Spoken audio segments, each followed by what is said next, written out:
Tenemos un programón. Ahora voy a presentar a nuestros invitados. Sergio Berni, gracias por venir.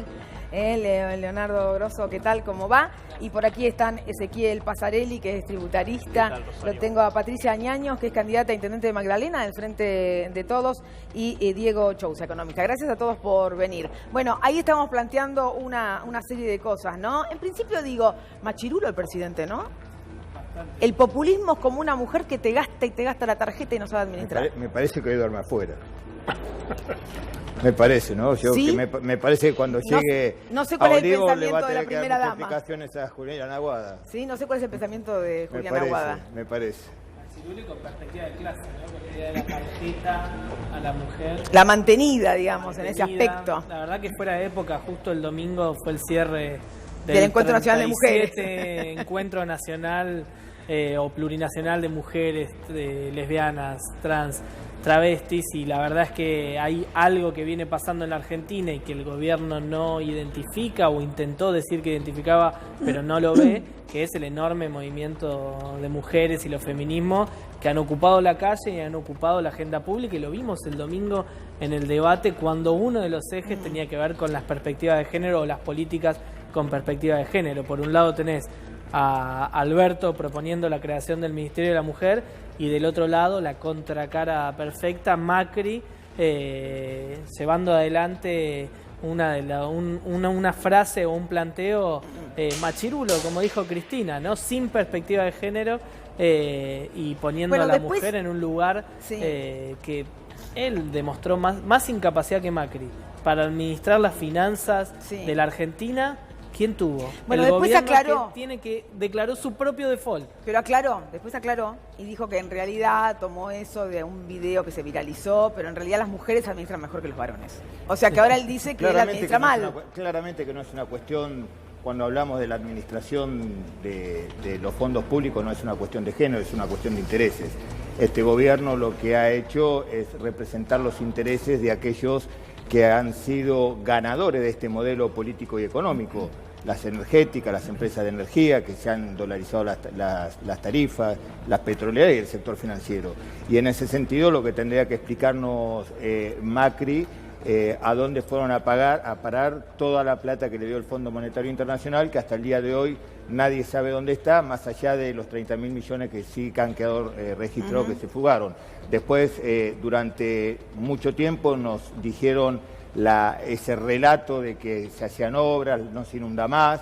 Bueno, hoy la provincia de Buenos Aires está bajo agua, mientras el presidente sigue de campaña por la provincia de Buenos Aires como si no pasará nada, pero claramente el pueblo bonaerense le pasa la factura. Hoy estuve con gente que estaba en Pergamino, donde estuvo el presidente. Y la convocatoria fue prácticamente nula y muy resistida. Ahí tenemos, a ver, porque tenemos algo de Pergamino de hoy, porque le pide el presidente de la Nación a los concurrentes que no olviden esta jornada del 15 de octubre y le preguntan que cuando en algún momento recuerden ese día puedan decir dónde estuvieron. ¿Tenés eso? A ver qué pasó en Pergamino. Por eso este octubre no es cualquier octubre. Este es un octubre histórico, y por eso que estemos acá vale mucho. Estamos entendiendo qué es lo que estamos viviendo. Y en unos años, cuando a vos te pregunten tus hijos, ¿dónde estabas? ¿Cuántos años tenés? ¿Dónde estabas? Estaba en el baño. Con Mauricio.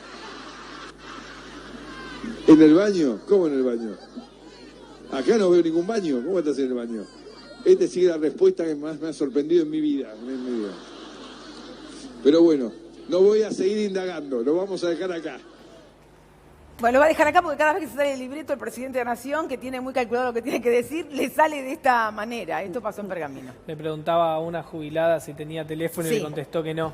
Y después veíamos, yo vi el tuit de Alberto contando lo que sale un teléfono y lo que cobra un jubilado, ¿no? Me parece que el gobierno ha decidido correr de eje el debate de lo que le pasó a la gente en estos 4 años para construir otros ejes que no permitan que discutamos de esto, de cómo cayeron las jubilaciones, los salarios, el comercio, las pymes, los trabajadores, la pobreza, el hambre. Este es el gobierno que llegó a la Rosada prometiendo pobreza cero y que está transitando sus últimos días declarando una emergencia alimentaria porque hay 4 millones de personas que se van a dormir con hambre en la Argentina. Más pobres, ¿no? Hay 4 millones 4 más. millones de personas en la indigencia, 4 millones más en la pobreza, concluyendo su mandato con 15 millones de pobres, y en realidad esa no es la cifra que va a terminar siendo. Falta la porque devaluación esos del 12 de datos son agosto. junio. Claro, falta la devaluación del 12 de agosto. A ver, estábamos contando aquí la Argentina como una de las peores economías.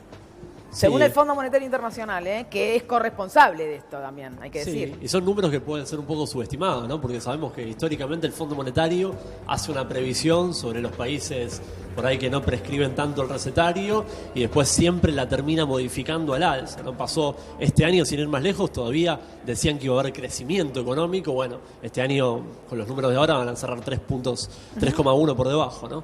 Si acumulamos los 4 años de mandato de esta gestión, tenemos 5 puntos de caída acumulada, ¿no? En toda la región, toda América Latina y Caribe, somos la tercera economía que más va a caer después de Venezuela y después de Nicaragua. Hay más de 30 economías en América Latina y Caribe. Entonces, me parece que eso marca lo grave de la situación. Y la verdad es que preocupa mucho cuáles son las prescripciones, ¿no? Porque cuando uno ve cuáles son los considerandos de cuáles son los consejos de política económica, siguen proponiendo privatizaciones, más desregulación de mercados. Es un recetario que ya se demostró que fracasó.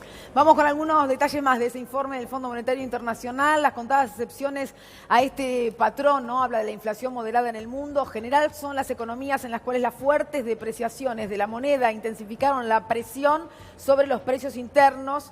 Habla de la Argentina, o donde existe una escasez aguda de bienes esenciales, y ahí habla de Venezuela. Está mencionada la República Argentina en este informe en 19 oportunidades. En realidad es corresponsable el fondo de esto, que ahora trata de sacárselo de encima. Y sí, totalmente. Lamentablemente es el que nos dio el programa que tampoco estamos llegando a cumplir, por lo cual queda claro que somos lamentablemente corresponsales con el fondo que nos está bajando línea y no estamos pudiendo cumplir. Lo mismo, bueno, como sabés, este programa que el PJ le está sugiriendo a Alberto con las nuevas medidas y este nuevo sistema tributario que se está pensando para este nuevo gobierno. Enseguida hablamos de bienes personales y toda esta cuestión que puede generar algo de polémica. A ver, Totalmente. Patricia, Magdalena no debe estar lejos de lo que pasa en distintas partes del país. No, por supuesto. Magdalena es un distrito que lo tenemos a 100 kilómetros de la capital y estamos muy a la altura de todo lo que está pasando en el país. No es diferente, y no es diferente nuestro intendente, que es un intendente de Cambiemos, y al igual que nuestro presidente y nuestra gobernadora. Vos hablabas hoy del tema de género, y la verdad que la economía no es una cuestión de género, sino lo vemos en la gobernadora, ¿no? Que es una mujer, y seguramente no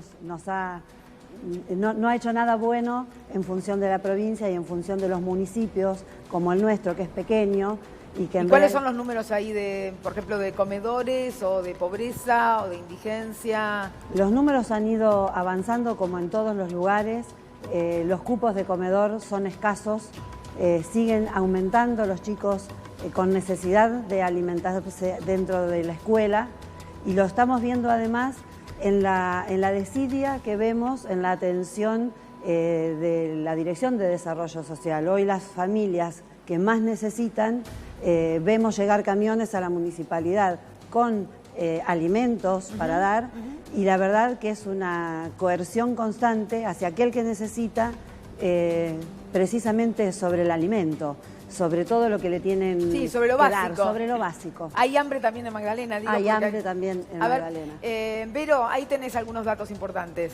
Sí, Rosario, hablábamos de la deuda de la provincia de Buenos Aires, y en realidad también la consulta al intendente si esta reducción de recursos coparticipables está afectando a Magdalena, que es una ciudad chica, un pueblo chico, pero que bueno, de todos modos está teniendo problemas serios. Digo, ¿hay una escasez también de recursos que debería destinar la provincia al municipio?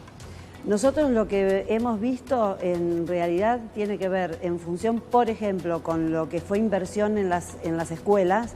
el intendente cumplió muy bien los deberes de taparle los agujeros a la gobernadora, y el único acuerdo que tenía que cumplir la gobernadora con 2 edificios escolares para hacer, ese B7 y un jardín de infantes, es lo único que no se hizo.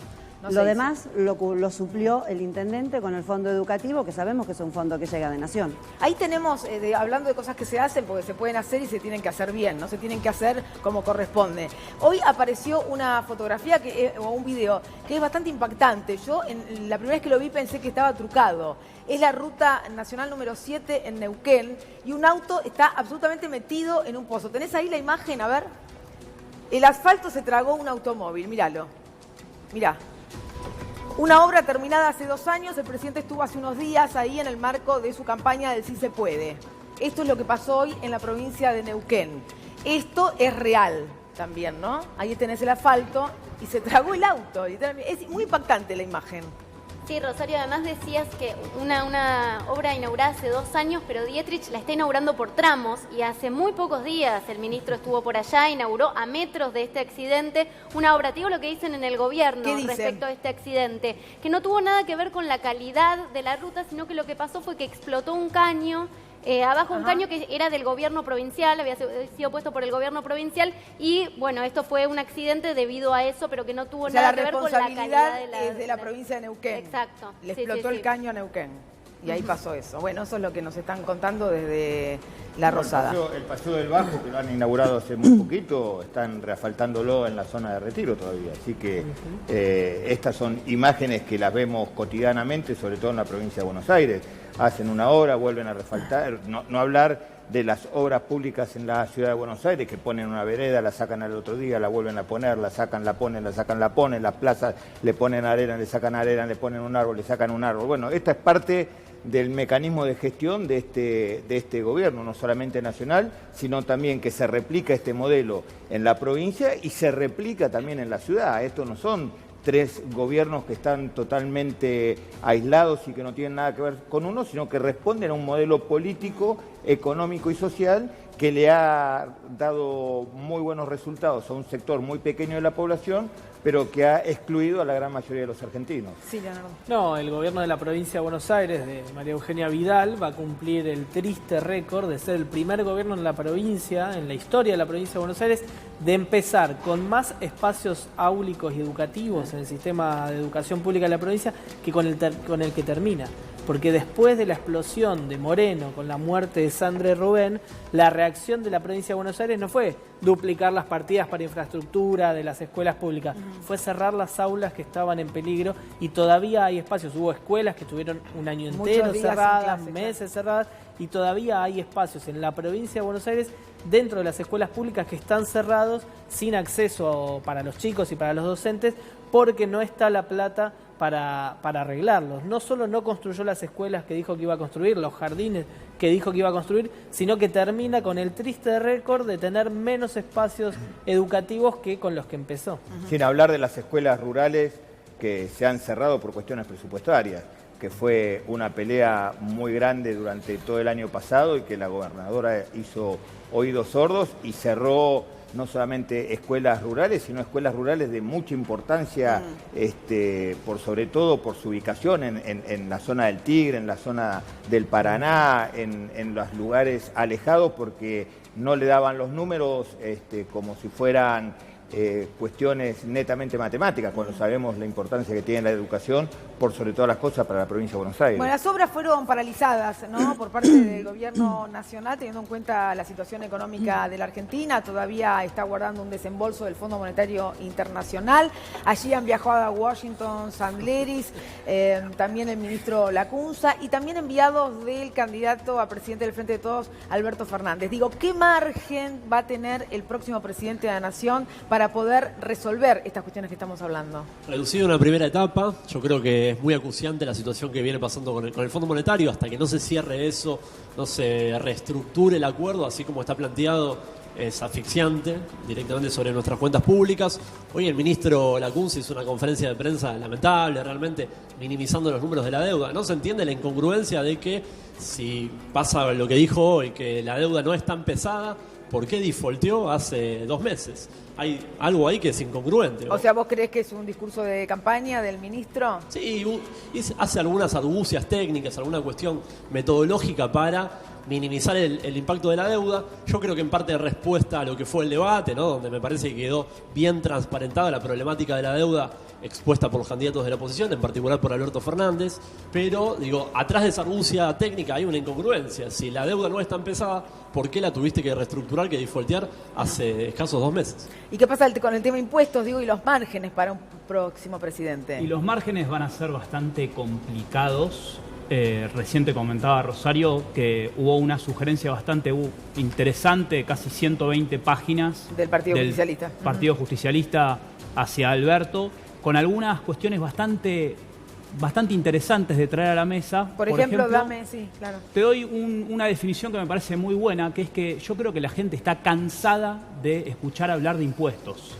Y una de las definiciones que me parecen más buenas, que dice este papel de 120 hojas, es que dice, dejemos de hablar de impuestos.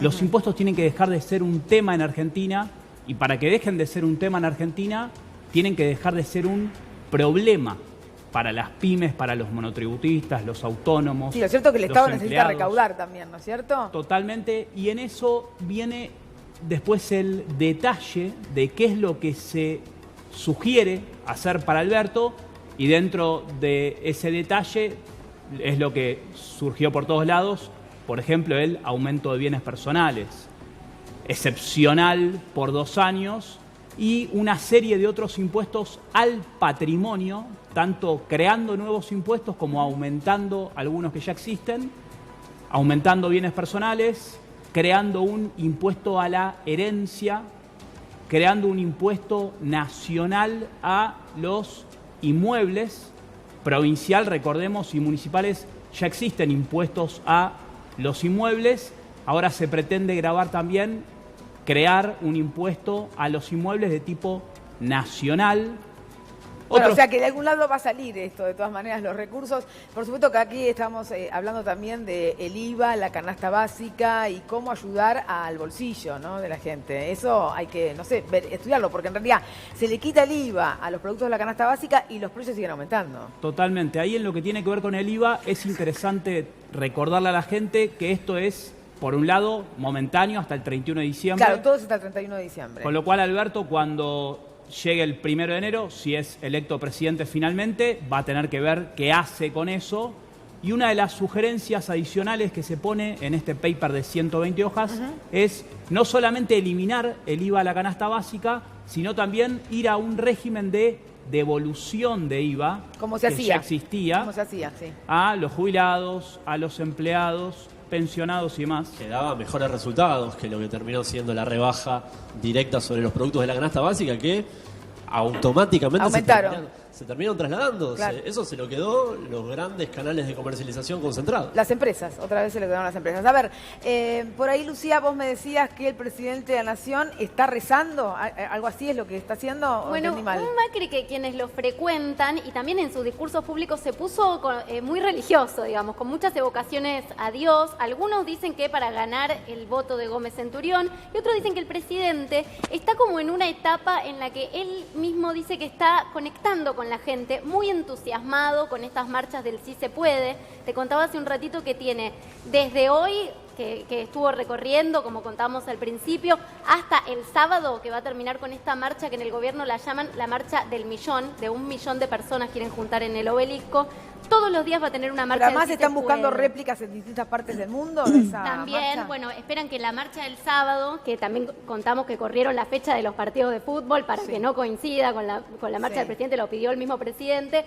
Bueno, en esta marcha va a tener su réplica en Río de Janeiro, en Miami, en distintas ciudades, en Londres. Están convocando en todos los lugares del mundo para dar un efecto, para dar una foto en distintos países antes del próximo debate, para el que Macri ya empezó a prepararse. Pero un Macri, te decía, muy entusiasmado con estas convocatorias, Y también, bueno, yo pensaba con esto, ¿qué es lo que está buscando? Para preguntarles a Leonardo y a Sergio, ¿qué es lo que está buscando el presidente con estas marchas? Porque la verdad que es una marcha en la que él le habla a su propio votante, al núcleo duro, y él está entusiasmado, pero no vemos que junte muchos votos de otros sectores. ¿Ustedes qué piensan que está haciendo el presidente? ¿Está haciendo algo en la interna de Cambiemos, tal vez para acaparar ese voto? ¿O qué hace el presidente? ¿Para qué quiere estas marchas? A ver, no, yo creo que primero hay que ver, por lo menos analizar la génesis de cómo llega al gobierno este presidente. Este presidente llega al gobierno mintiendo.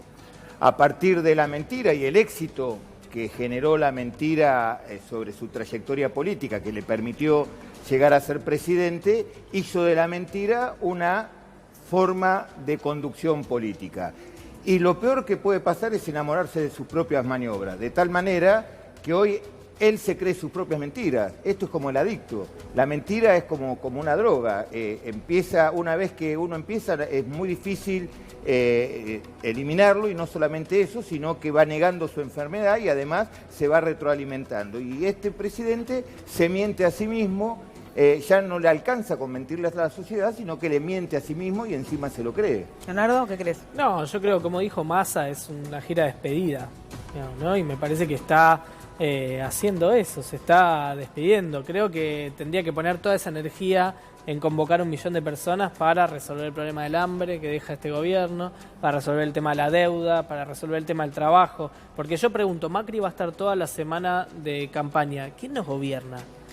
Macri claramente mostró en el debate que hay cosas que no conoce. Dice que hay más obra pública, dice que la deuda fue para pagar otra deuda. Hoy el CONICET desmintió al presidente de la Nación. El CONICET desmintió al presidente de la Nación respecto del presupuesto y vuelven a pedir un aumento del 20% a nivel salarial. La realidad desmiente al presidente de la Nación, porque cuando uno va por la calle ve otra cosa. Acá tenemos comunicado a las autoridades del CONICET. Bueno, le están diciendo que el presupuesto ha bajado y no aumentado en esta nota, es la respuesta, y además que le reiteran el pedido de aumento salarial en una carta que ya mandaron hace un mes y que no han tenido ninguna respuesta los científicos, porque los becarios, tanto universitarios como aquellos que tienen posgrado, están cobrando por debajo de la línea de la pobreza. Eso lo discutimos cuando discutimos el presupuesto, lo discutimos, vinieron los científicos al Congreso, tratamos de que hablen con el oficialismo no quiso, bajaron un 30 y un 40% las partidas de salud y educación, y a eso hay que sumarle la baja que significa la devaluación en la Argentina y la consecuente inflación. Por lo tanto, el presupuesto ha sido, nosotros lo llamamos en ese momento, el presupuesto del ajuste que pedía el Fondo Monetario Internacional. Por lo tanto, el presidente no puede decirle a nadie que en ningún plano del presupuesto nacional votado el año pasado se aumentó alguna partida para algo, ¿no? Por eso insisto, lo primero que desmiente el presidente es la realidad, y lo que nosotros tendríamos que exigirle hoy al presidente es que se ponga a gobernar para por lo menos dejarnos un país un poco mejor de lo que nos está dejando. Bueno, no solamente es grave la pérdida de los presupuestos, sino algo que es peor, la subejecución. Los temas más importantes que hoy preocupan a los argentinos, sus partidas no solamente son insuficientes, sino que además están subejecutadas. Eso es lo que demuestra la incapacidad que tiene este gobierno, la poca ganas de resolver los problemas, más allá de tener el poco dinero que tienen en cada una de sus cuentas para resolver cada uno de los temas en especial. Se viene la segunda parte del debate, que no es tal, pero bueno, por un formulismo le decimos debate, porque viste que no debaten, además no puedes ver ni el rostro de los otros candidatos, es rarísimo esto que hacen. Bueno, pero en la segunda parte algunos de los temas van a ser seguridad y corrupción. Se entiende que el presidente va a tomar como eje el de la corrupción y va a haber fuertes críticas a la seguridad. ¿Puede ser así, Bernie? Mire, yo creo que este gobierno pensaba hacer de la seguridad su caballito de batalla electoral, porque claramente en todos los temas venía haciendo agua, a tal punto que su primer candidato a diputado nacional es el ministro de Seguridad de la provincia de Buenos Aires, cosa que se le cayó el velo cuando la misma provincia de Buenos Aires, a través de sus autoridades que son la Procuraduría de la provincia, dio las estadísticas públicamente de los delitos en la provincia de Buenos Aires y se confirmó lo que todos nosotros veníamos diciendo hacía rato, el aumento no solamente considerable en la cantidad de delitos, sino en la calidad, o sea, en el agravante de cada uno de los delitos. A partir de esa publicación vergonzosa, donde queda en evidencia la poca capacidad de gestión que tuvo este gobierno de la provincia de Buenos Aires en materia de seguridad, es que lo han corrido del eje de campaña y fíjense que prácticamente hasta el día de hoy no se ha tocado, a pesar de que todos los días tenemos, ayer mataron a un policía, antes de ayer un pisero, todos los días tenemos hechos bastante sangrientos en la provincia de Buenos Aires, y más allá de este encubrimiento mediático, han tenido que dejar de lado el eje de la discusión de seguridad. ¿Se derechizó el gobierno en esta materia tratando de captar votos con, por ejemplo, el programa Ofensores en Trenes, para poner un ejemplo de los últimos días? Puede ser. Yo creo que Bullrich busca medidas de espectáculo para llamar la atención y poner el eje ahí. Lo cierto es que, como decía recién Sergio, todas las encuestas o los datos oficiales, que son los más reales que uno puede conseguir en seguridad, siempre son los de la justicia, porque son el expediente concreto de los resultados concretos, son malos a nivel provincial y a nivel federal. Pero si Patricia Bullrich cree que poniendo un cordón de policías en Retiro o en Constitución va a resolver la frecuencia delictiva de la provincia de Buenos Aires, si Patricia Bullrich dice que pelea contra el narcotráfico y encuentra 3 plantitas y se saca una foto y todos vemos el crecimiento del narcomenudeo, la complicidad de muchos de los sectores que deberían estar combatiéndolo, nadie que viva en la provincia de Buenos Aires o en la Argentina en general puede decir que mejoraron las condiciones de seguridad en los últimos 4 años, ¿no? Y esto me parece que es uno de los ejes de lo que decía recién Sergio, que el gobierno intentó instalar y que después lo fue corriendo porque no hay posibilidad de demostrar resultados. Bueno, ¿hacemos la pausa o no? Porque tengo... Claro, porque tengo que hacer la pausa, ¿viste? Me dijeron y 40, trato de cumplir con el horario, me la 21:40, qué puntualidad extrema. Quédate ahí, porque se viene algo que te prometimos. Material exclusivo, Néstor. Agrega algo, dale, antes de la pausa. Hay llamados telefónicos que se realizaron simultáneamente al peritaje que fue calificado como apócrifo por la Cámara Federal en la Quinta Presidencial de Olivos y en la Casa de Gobierno. Bueno, escuchaste bien, ¿no? Se ubicaron llamados a la Quinta Presidencial y a la Casa de Gobierno. Enseguida te contamos, hay otra historia.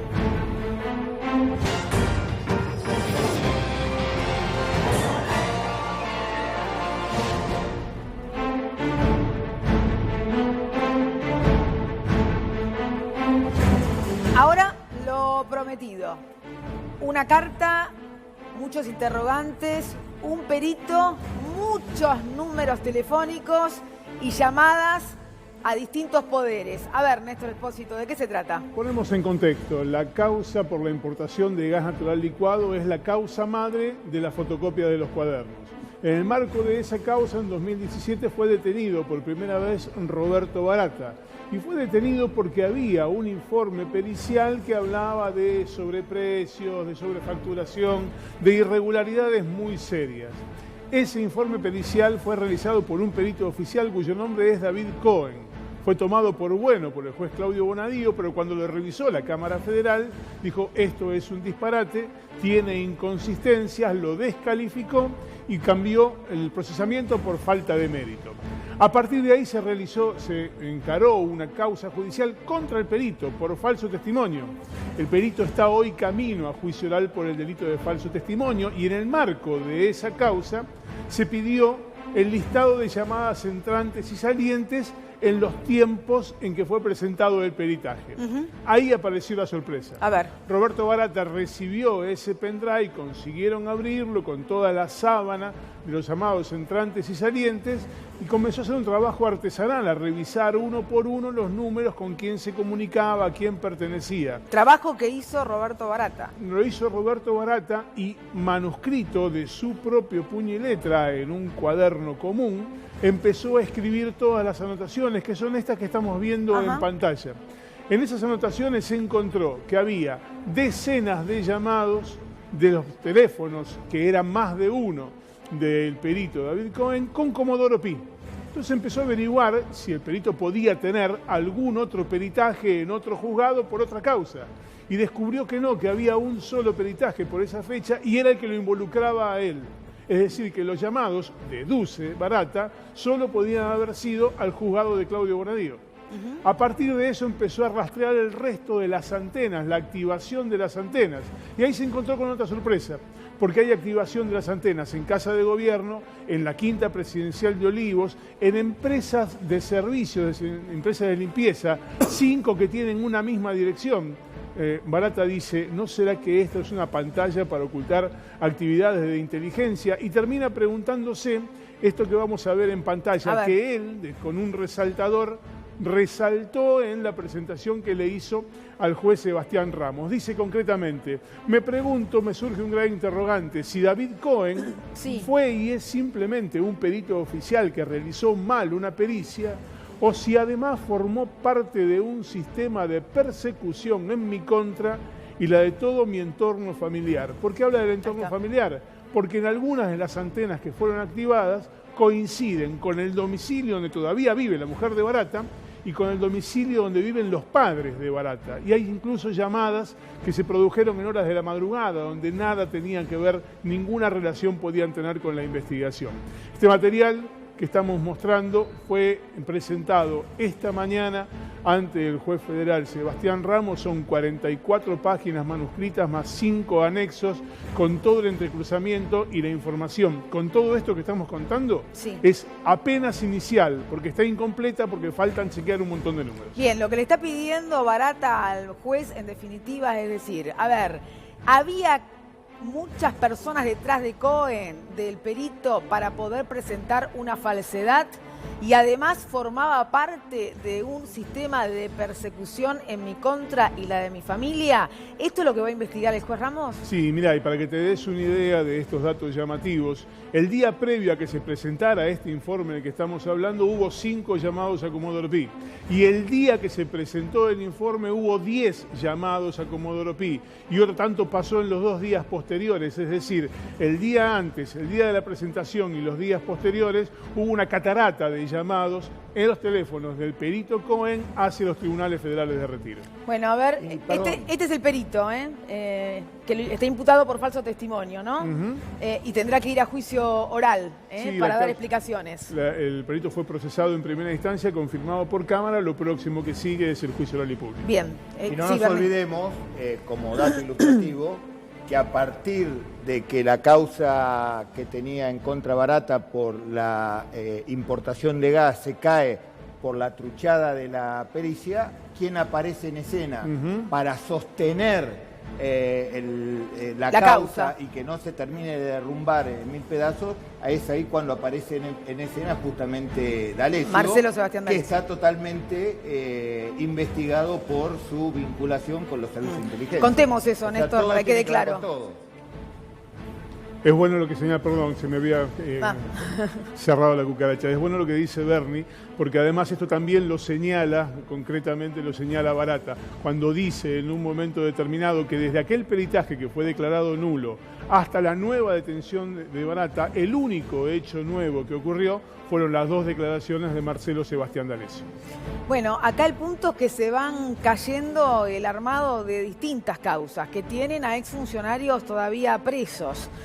Y entonces hay que tratar de entender cuál era el mecanismo. Por eso esto lo vamos a hilar con lo que decíamos al principio. El ataque que está recibiendo Adolfo Pérez Esquivel, que preside la Comisión Provincial de la Memoria y que le eleva informes al juez Ramos Padilla, solicitados obviamente por el juez, y una ley que ampara esto. No es que alguien tenga la habilidad o no de analizar notas periodísticas, Leonardo. Sí, destacar exactamente que están amparados por una ley y que se ponen a tiro de derecho del juez que le pide que realice ese informe a la comisión por la expertise que tiene en la materia, ¿no? Y después la reacción corporativa que vos decías de algunos comunicadores y de Lilita Carrió, que planteaba el tema de la persecución, no. Se plantea que hay un modus operandi, no se plantea la responsabilidad o no de esos periodistas circunstancialmente. No, lo que se quiere decir que hay un ataque al periodismo que investiga. Y en realidad no ese es el ataque, el periodismo puede seguir investigando perfectamente. Lo que dice el informe de la Comisión Provincial por la Memoria es que hay un modus operandi de un espacio paraestatal de inteligencia que utiliza darle información, el mecanismo de darle información a determinados periodistas para perpetrar esos ataques o esos aprietes, digamos. No determina cuál es la responsabilidad o no de los periodistas, eso lo tiene que determinar la justicia, ¿no? Es bueno que se empiece a investigar, esto hay que decirlo, es bueno que se empiece a investigar todas estas fallas que todos estuvimos viendo durante todos estos años. Y aparte utilizar esa información para que actúen como un disparador en una investigación judicial y poner así bajo sospecha la honorabilidad de aquellos funcionarios que han sido injustamente encarcelados, detenidos, y que hoy están en libertad y que intentan hoy intentan hacerle creer a la gente que esos funcionarios y empresarios están excarcelados porque ha cambiado el humor judicial consecuencia del resultado electoral. Esos están excarcelados porque judicialmente se le está cayendo cada una de las causas armadas porque no se puede tapar el sol con las manos permanentemente. Les agradezco muchísimo que hayan venido. Gracias. Igual a ustedes han sido muy amables. Por cierto, nosotros llegamos al final, 10 de la noche. Nos vamos hasta mañana, miércoles, arrancamos 21:30. Te seguimos contando que hay otra historia. Chau. Eso quiere decir que hay otra historia, la verdadera historia. Quien quiera oír, que hoy